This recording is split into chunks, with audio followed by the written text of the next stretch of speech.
Welcome to my podcast. Today I'm going to talk about another station, which basically I experienced it myself since I had this operation for septoplasty due to the e-bike who knocked me over from my back while I was walking in the pavement more than a year ago. And so I was like gasping for air. I couldn't breathe. My nose completely blocked. And I don't feel well. So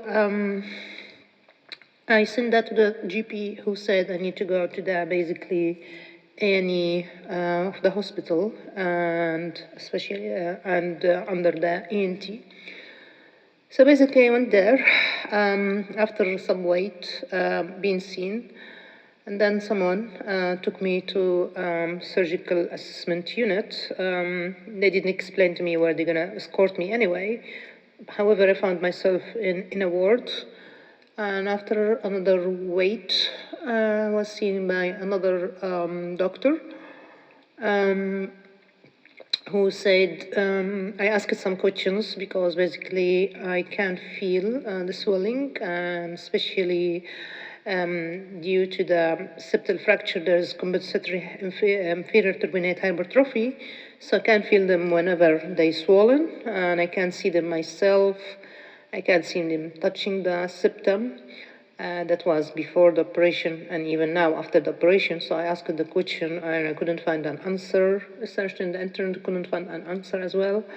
However, all just stated, oh, it's just post-operatively and we just need to wait.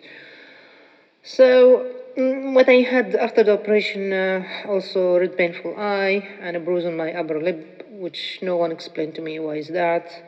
However, it will settle by itself, but I understand certain patients, like, I was in a patient situation, they might not be happy with that, they might complain. So I was kept like 3 hours after being seen. So literally, I stayed in the hospital more than 7 hours, and I was waiting for the discharge. So in this situation, we're going to talk about delayed discharge. So for me, I just, kept quiet despite of the pain and everything. I couldn't talk. I couldn't say, why am I waiting till now? Because I know certain colleagues, they might be very busy. I can understand the situation, so I just kept silent. However, in other situation and in Blab 2, certain patient might not be happy and I might complain. So assuming that I wasn't happy and I want to complain, so how are you going to take this further in Lab 2 station examination? So basically, you will ask, why am I waiting till now? I just want to go home as soon as possible. So the doctor will ask me, will ask me, well, I'm really sorry for this, but I will check who's the doctor in charge and see what can be done.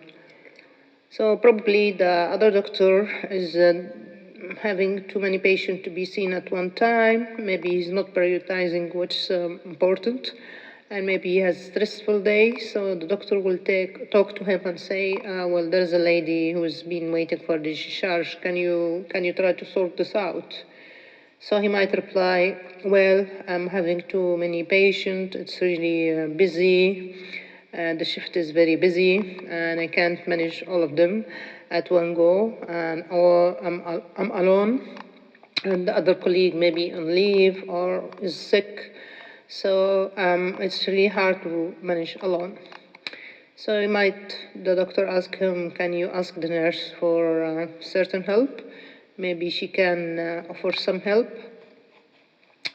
So he might say, well, she's busy as well and she can't help or whatever. And then the doctor admire and say, well, I can see that how hard for you to cope with such a situation.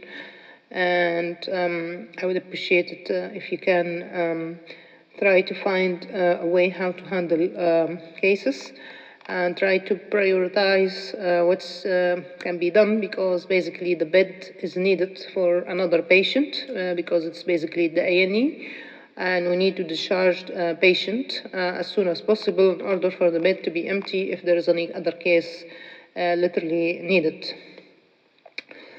So the doctor maybe says, yeah, she can wait, for instance, and maybe assumably that I got more upset, or maybe someone is waiting for me, or maybe I need someone to take me home, or something like this. Like for instance, I had an important appointment with the dentist, and I had to cancel it because obviously I was waiting more than 7 hours, and I knew that I wouldn't be able to make it, and the hospital is kind of far, and I have to make my way by a bus. I couldn't find anyone to drop me or pick me up. So in that situation, and you will tell him, can you try to sort her discharge because she's really getting angry, and the ward manager wants the bed now, and there's a patient waiting in the A&E.